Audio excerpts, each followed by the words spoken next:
At exactly 2:03 a.m., my 4-year-old daughter tightened her arms around my neck and whispered, "Daddy, why is Mummy sleeping in her car?" My ex-wife, one of New York's most celebrated CEOs, was asleep behind the steering wheel of her luxury SUV. And in that single moment, everything I believed about her perfect life began to collapse. My name is Junior Scott. I'm 42 years old, and if you ask people across Brooklyn who I am, most won't recognize my face. But they probably work, study, or live inside buildings protected by technology my company designed. 14 years ago, I founded Urban Grid Building Intelligence, a company specializing in transforming ordinary buildings into intelligent ones. We install AI-powered building automation systems that help hospitals, office towers, luxury apartment complexes, universities, and commercial properties operate more safely and efficiently. Our technology predicts equipment failures before they happen. It reduces energy waste, improves indoor air quality, controls intelligent security systems, and helps property owners manage entire buildings from a single digital platform. Today, Urban Grid manages thousands of smart systems throughout Brooklyn and Manhattan. Success gave me opportunities I never imagined growing up. But the achievement I value most has never been my company. It's my daughter, Nia Scott. She's 4 years old, curious about everything, fearless enough to ask questions adults are too afraid to ask. And ever since my divorce 2 years earlier, she's been the center of my entire world. People often tell me they don't know how I balance running a fast-growing technology company while raising a little girl alone. The truth is, I stopped trying to balance them. I simply decided that no business meeting would ever become more important than hearing my daughter laugh. That decision changed my life, because I had already made the opposite mistake once before. The woman sleeping inside that SUV was Simone Scott. For 13 years, she wasn't just my wife. She was my greatest teammate. She eventually became the CEO of one of America's fastest-growing healthcare technology companies. Every business magazine praised her. Every leadership conference wanted her on stage. Every interview described her as a woman who had somehow mastered success. The world saw perfection. I saw someone who used to fall asleep on the couch while we dreamed about building a better future together. 2 years earlier, we signed divorce papers. Not because we stopped loving each other, because somewhere along the journey, we stopped making time for the people we loved. Neither of us cheated. Neither of us screamed. Silence slowly replaced conversation, until our marriage became another appointment neither of us knew how to keep. Our divorce ended peacefully. Our responsibility as parents never did. That's why seeing Simone asleep inside her own SUV at 2 o'clock in the morning made absolutely no sense. She owned a luxury penthouse overlooking Manhattan. She earned millions every year. She could book the finest hotel in New York without thinking twice. Yet there she was, alone, still wearing her navy blue executive suit, laptop bag beside her. Her head resting against the window, as though she hadn't slept properly in days. Nia looked at me with innocent eyes. "Daddy, should we wake Mummy?" I took one slow step toward the driver's window. And that's when I noticed something inside the SUV that instantly told me, this wasn't just exhaustion. Something was terribly wrong. The moment I stepped away from Simone's SUV that night, I realized something I hadn't admitted in 2 years. I had moved on from our marriage, but I had never stopped caring whether she was safe. I carried Nia back to my SUV without waking Simone. My daughter looked over my shoulder until the black SUV disappeared behind us. "Daddy, is Mummy okay?" I wished I knew the answer. "I don't know yet, sweetheart." That was the truth, and for the first time since our divorce, the truth frightened me. 13 years earlier, our lives looked nothing like they did that rainy Brooklyn night. Simone and I weren't wealthy. We weren't famous. We were simply two ambitious people sharing one impossible dream. I wanted to build technology that made buildings think. She wanted to make healthcare more accessible through innovation. People often assume successful companies begin with millions of dollars. Urban Grid Building Intelligence began inside a rented warehouse in Brooklyn with cracked concrete floors, second-hand desks, and a single whiteboard balanced against the wall. During the day, I met property owners. At night, I installed sensors myself. I programmed software until sunrise. I carried equipment upstairs because I couldn't afford delivery crews. Some nights I slept in the office, not because I enjoyed it, because every dollar mattered. Simone never complained. After finishing 12-hour shifts at a healthcare technology startup, she came directly to the warehouse. She answered customer emails, prepared invoices, packed equipment, even swept the floor before we locked the doors. We celebrated our first contract with cheeseburgers from a neighborhood diner. Looking back, that meal tasted better than every luxury restaurant I've visited since. Those years taught us something money never could. Success grows quietly before the world notices it. 5 years later, Urban Grid transformed its first hospital into a fully intelligent medical facility. The building could predict equipment failures before they interrupted surgeries.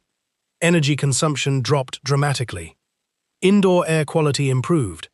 Doctors spent less time worrying about infrastructure and more time saving lives.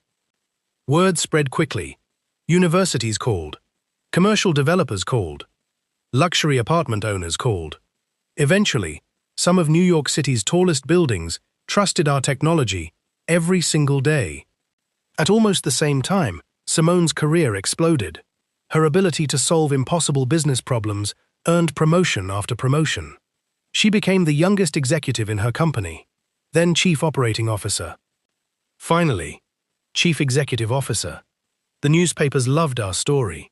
They called us Brooklyn's power couple. Magazine photographers asked us to smile beside skylines we barely had time to admire. People believed we had figured life out. They couldn't see what happened after the cameras disappeared. Dinner became conference calls. Weekends became business trips. Vacations became investor meetings. Our calendars talked more than we did. Neither of us noticed how dangerous that had become. The distance arrived politely, then quietly, then permanently.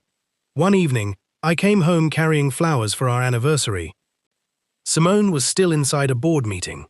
She walked through the front door nearly 3 hours later. She looked exhausted. I looked disappointed. Neither feeling was wrong. Neither of us argued. That was the problem. Arguments can be repaired. Silence slowly builds walls. Months became years. Even after Nia was born, we promised things would change. For a little while, they did. We took family walks through Prospect Park, read bedtime stories together, celebrated birthdays without checking our phones. Then another promotion arrived, another expansion, another acquisition, another responsibility. We convinced ourselves we were sacrificing today for a better tomorrow. Tomorrow arrived. Our marriage didn't. The divorce happened inside a quiet courtroom. No accusations. No betrayal. No dramatic speeches. Only two tired people admitting they had become strangers. The judge finalized everything in less than 30 minutes. Outside the courthouse, Simone looked at me with tears she refused to let fall. She spoke only once. "Promise me one thing." I nodded. "No matter what happens between us, Nia never feels divorced. I promise." And I kept that promise every single day. So did Simone, which was exactly why seeing her asleep alone inside that SUV 2 years later felt completely impossible, because whatever secret she was hiding, she had chosen to carry it alone. And I couldn't stop wondering why. I barely slept after dropping Nia at home that night. Every time I closed my eyes, I saw Simone curled up inside that SUV, instead of the luxury penthouse everyone believed she returned to after another successful day. By 6 that morning, I had already convinced myself there had to be a simple explanation. Maybe she had worked too late. Maybe she was too exhausted to drive. Maybe I was overthinking everything. Those excuses lasted exactly 3 hours. At 9:30, I attended our executive leadership meeting at Urban Grid's headquarters in downtown Brooklyn. My chief technology officer presented updates on a hospital modernization project in Manhattan. The operations director reviewed 3 new contracts. Our engineering teams had just completed another intelligent building platform for a university campus. Everyone around the conference table was focused. I wasn't. My mind kept returning to one question. Why would Simone choose a car over her own home? After the meeting, I walked into my office overlooking the Brooklyn skyline. My assistant entered moments later. "There's a package for you." I looked up. No return address. She shook her head. It was hand-delivered. The envelope contained only one photograph. Nothing else. The picture showed Simone's black SUV. The same one I had seen overnight. It had been photographed from across the street. Someone had clearly been watching her. On the back of the photograph, one sentence was typed in black ink: "Stay out of her business." I read it 3 times. Then I quietly locked my office door. Whoever sent it knew I had seen Simone, which meant someone had probably seen me too. That wasn't a coincidence. That was surveillance. For the first time, I stopped believing this was simply a personal problem. Someone else was involved. Someone who wanted me to stay away. That evening, after picking up Nia from preschool, I drove past the same street. The SUV was gone. The parking space sat empty beneath the same streetlight. Nothing looked unusual, but everything felt different. For the next 4 nights I kept looking. Sometimes before sunrise, sometimes close to midnight. Nothing. Then, on the 5th night, I found it again. Different neighborhood. Same black SUV. Different street. Same exhausted woman sleeping behind the wheel. This time I didn't walk toward the vehicle immediately. Instead, I watched from a distance. 20 minutes passed. Then something happened. A dark gray sedan drove slowly down the street. It never parked. It simply reduced speed as it passed Simone's SUV. The driver looked toward her vehicle, then continued driving. 5 minutes later, another vehicle repeated the exact same behavior. Neither driver stopped. Neither spoke. Yet both seemed interested in only one thing: making sure Simone was still there. A chill ran through me. This wasn't random. Someone knew exactly where she spent every night. When the street became quiet again, I finally approached. I tapped gently on the driver's window. Simone opened her eyes instantly. Not slowly. Not with confusion. With the reflexes of someone who had been sleeping lightly for a very long time. The moment she recognized me, surprise crossed her face. Then, concern. Not for herself. For me. "Junior, what are you doing here?" I could ask you the same question. She glanced through every mirror before answering. "I can't talk here." Her voice was barely above a whisper. "It's not safe." Those 4 words carried more fear than I had ever heard from her. Simone had negotiated billion-dollar agreements without trembling. She had testified before government committees. She had spoken confidently before thousands of investors. Yet tonight, her hands were shaking. I looked directly into her eyes. "Are you in danger?" She stayed silent. That silence became my answer. I reached into my jacket pocket and handed her my business card. It wasn't because she needed my number. She already knew it. On the back, I wrote one address: an old urban grid testing facility we no longer used. "No cameras," I said quietly. "No employees. No one knows about it." She stared at the card for several seconds, then folded it carefully into her notebook. "I'll come." She hesitated. "If I know I wasn't followed." Before I could ask another question, headlights appeared at the end of the street. The same gray sedan, moving slowly, watching us. Simone immediately started her engine. "Go home, Junior. Please." Without another word, she drove away. The gray sedan followed less than 10 seconds later. I remained standing alone beneath the streetlight, listening to both vehicles disappear into the Brooklyn night. And that was the exact moment I realized whoever was hunting Simone had just noticed me too. The old urban grid testing facility had been closed for almost 3 years. Most people believed we had sold the building after moving into our new headquarters. We hadn't. I kept it because it contained prototypes, retired servers, and equipment that was still useful for research. More importantly, very few people knew it still belonged to me. I arrived just before 8 that evening. The warehouse sat between 2 aging brick buildings in an industrial section of Brooklyn. No company logo, no security guards, no employees. Exactly as I had promised. I waited. 10 minutes became 20, then 30. Just as I began wondering if Simone had changed her mind, a familiar black SUV slowly rolled into the empty parking lot. She didn't park immediately. She circled the block twice. Stopped. Checked every mirror. Only then did she pull inside. The moment she stepped out, I realized how much weight she had lost. Her expensive suit still fit perfectly, but her confidence didn't. She looked over both shoulders before walking toward me. I made sure nobody followed me. I unlocked the side entrance. Neither of us spoke until the heavy steel door closed behind us. The silence inside the warehouse felt strangely comforting. For the first time in weeks, she wasn't looking over her shoulder. I handed her a bottle of water. She smiled weakly. Thank you. It was the first genuine smile I had seen from her in years.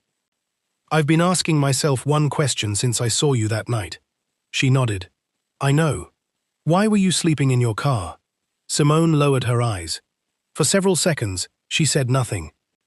When she finally spoke, her voice barely carried across the room. Because I stopped feeling safe in my own home. I frowned. What happened? She walked toward one of the workbenches and placed a thick folder on it. I never told the board. I never told the police. I never told you. She slowly opened the folder. Inside were dozens of photographs, printed emails, copies of contracts, bank transfers, anonymous letters. My heartbeat slowed. This started 8 months ago. She slid the first document toward me.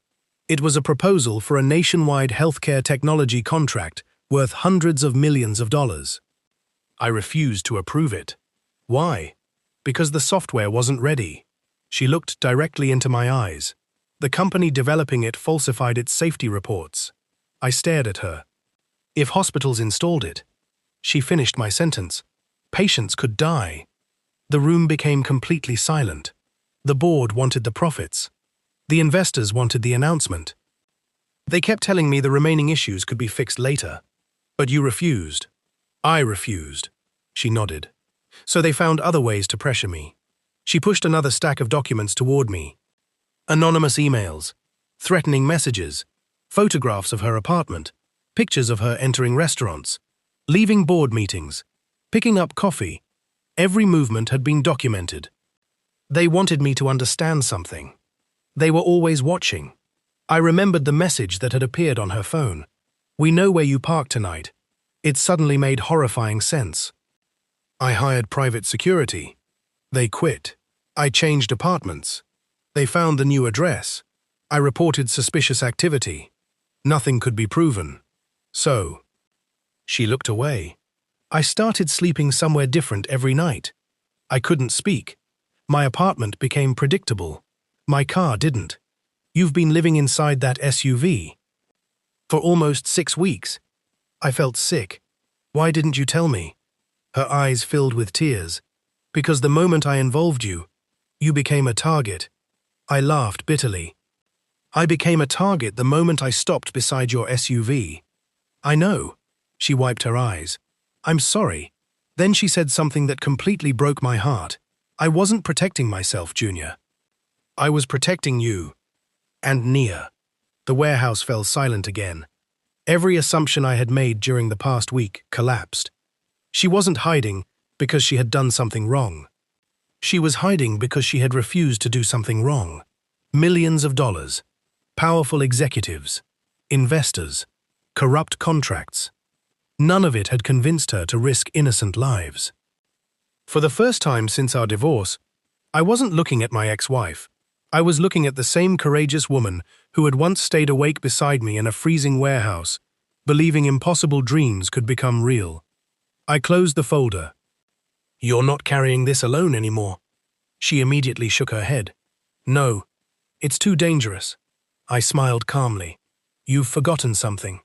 What? I've spent 14 years building intelligent security systems. I know exactly how people hide, and I know exactly how they expose themselves. For the first time that night, hope returned to her face. But neither of us realized that outside the warehouse, parked across the street, someone had just photographed both of us entering the building. The photograph taken outside the warehouse reached the wrong people before sunrise. We didn't know it yet. But someone inside Simone's company now had proof that she wasn't alone anymore. That changed everything. The following morning, I dropped Nia at preschool as if nothing had happened. She hugged me tightly before running toward her classroom. "Daddy," I smiled. "Yes, sweetheart? When Mummy gets better, can we all eat pancakes together again? Children never stop believing broken things can be repaired." I kissed her forehead. "We'll see." As I walked back to my SUV, my phone vibrated. It was Simone. "Junior, they know." My heart sank. "What happened?" "My office. They searched it. They didn't steal anything. They wanted me to know they had been inside." "When?" "Last night. Exactly while we had been meeting. Someone had been sending us a message. We see everything. Stay where you are," I said. "I'm coming." Simone's headquarters overlooked the East River. Glass walls. Modern architecture. Hundreds of employees moving through the lobby as though it were any ordinary Tuesday. Only Simone knew it wasn't. When I entered through the visitor entrance, she met me in a private conference room. She looked exhausted. But there was something different in her eyes. Determination. She placed another folder on the table. "I made a copy." "Of what?" "Everything. Emails. Financial projections. Internal audit reports. Hidden payment approvals. Private conversations. Board voting records." She had spent months quietly documenting every irregularity. Not because she wanted revenge, because she knew one day the truth would need proof. I slowly turned each page. The pattern became impossible to ignore. A small group of executives had created shell companies. Those companies supplied software to hospitals. The software had never completed required safety testing. Millions of dollars flowed through consulting contracts designed to hide the money. Every document pointed toward the same conclusion: corporate fraud. On a terrifying scale. "They expected me to sign," Simone said. "When I refused, they isolated me.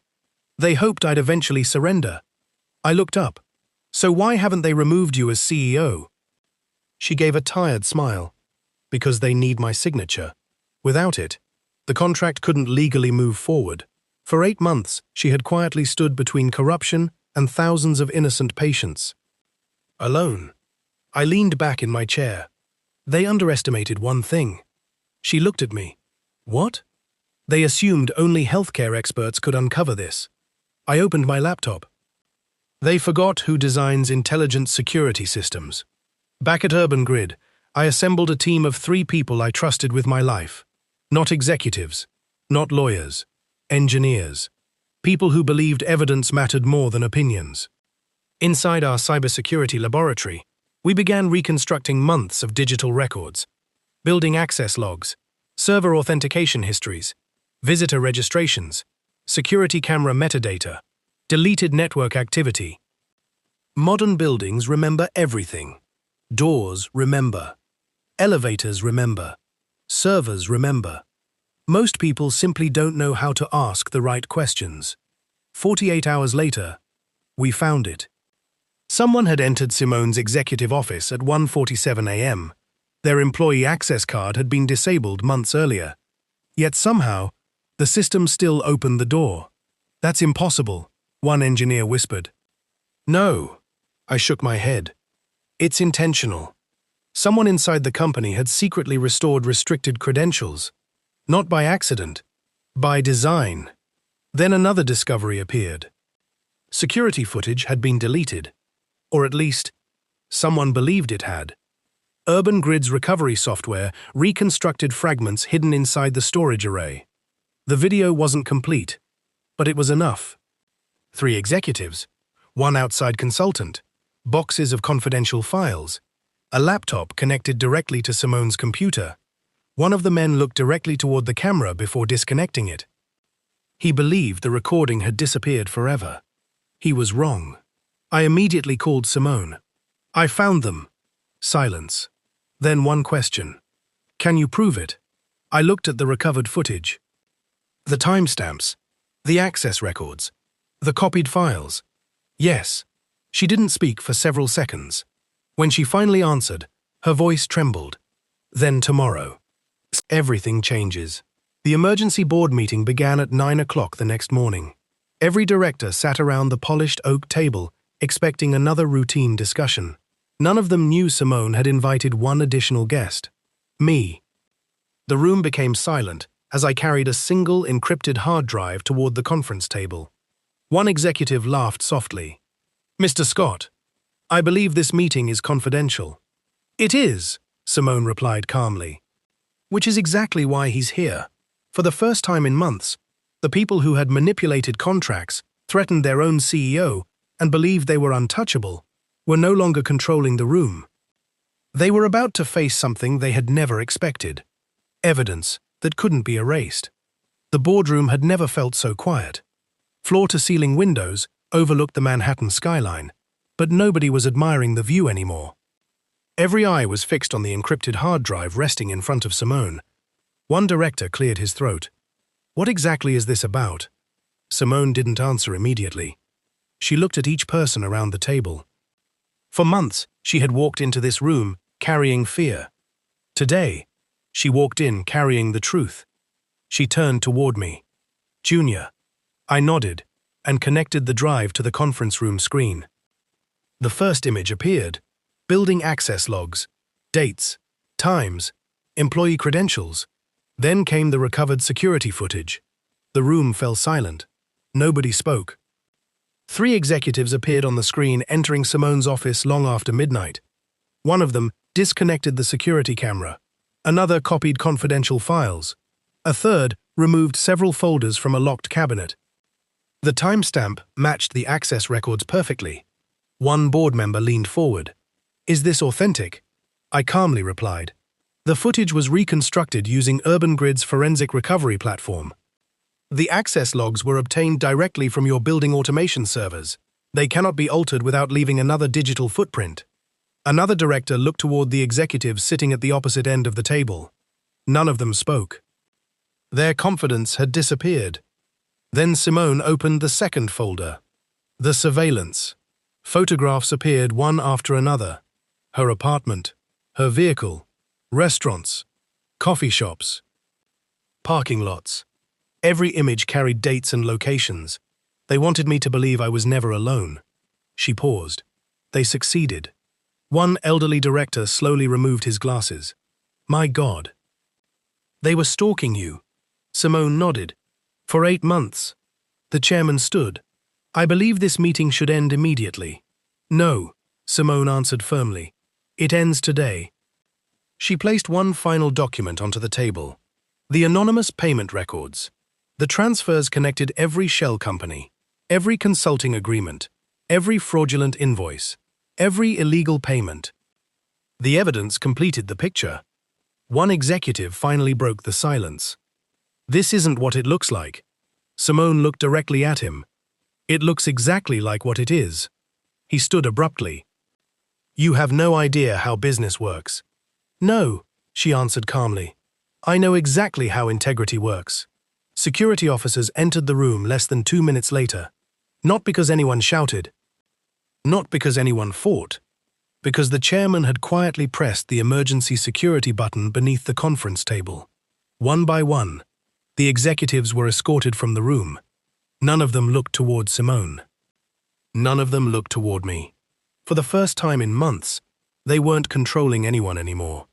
2 weeks later, federal investigators officially announced a criminal investigation into the fraudulent contracts. Hospitals immediately suspended the unsafe software rollout. Independent auditors confirmed Simone had refused every illegal approval placed before her. The headlines finally changed. Instead of questioning her leadership, they praised her courage. But the newspaper articles weren't what mattered most. One Saturday morning, Simone came to Prospect Park. No cameras followed her. No reporters waited nearby. She wasn't wearing an expensive business suit, just jeans and a simple sweater. Nia ran across the grass the moment she saw her. "Mummy!" Simone knelt and hugged her tighter than I had ever seen. She closed her eyes as tears quietly rolled down her face. "I'm so sorry," Nia smiled. You don't have to cry. We're together. Children have a way of saying profound things without realizing it. Later, while Nia chased pigeons across the park, Simone and I sat quietly on a wooden bench. Neither of us spoke for several minutes. Finally, she broke the silence. I spent years believing that if I worked hard enough, everything else would somehow wait for me. She looked toward our daughter. It didn't. I nodded slowly. I made the same mistake. The company had survived. Her career had survived. But neither success could return the years we had lost as husband and wife. Still, something beautiful had survived. Respect, trust, our friendship, our commitment to Nia. Simone looked at me. Thank you. Not for saving my career, for reminding me who I was before all of this. I smiled. My mother used to tell me something every Sunday before church. She looked at me. What was it? I repeated the words I had carried since childhood. Character is what remains after success and failure both leave the room. For years, I thought she was talking about business. Now I finally understood. She was talking about life. Simone quietly repeated those words to herself. Then she smiled. A real smile. Not the one magazine covers had captured. The one I remembered from the beginning of our story. The smile of a woman who no longer had anything to prove. As we watched Nia laugh beneath the afternoon sun, I realized something else. Forgiveness doesn't always rebuild a marriage. Sometimes, it builds something even stronger. Peace. 6 months have passed since the day I found Simone asleep inside her SUV. Sometimes I still drive through that same Brooklyn street, not because I'm searching for answers anymore, because I never want to forget what that night taught me. The street hasn't changed. The same maple tree still stretches over the sidewalk. The same streetlights still paint long reflections across the pavement after it rains. The same quiet neighborhood still falls asleep long before midnight. But every time I pass that parking space, it reminds me that appearances can be dangerously convincing. The world believed Simone had everything. Power, influence, recognition, a corner office overlooking Manhattan, magazine covers, television interviews, standing ovations at business conferences. No one saw the fear she carried after sunset. No one saw the nights she spent sleeping inside a luxury SUV simply because doing the right thing had made her a target. And no one would have known if one little girl hadn't looked out a car window. Urban Grid Building Intelligence continued growing, but I changed the way I measured success. For years, I counted contracts, buildings, revenue, expansion. Now I counted different things.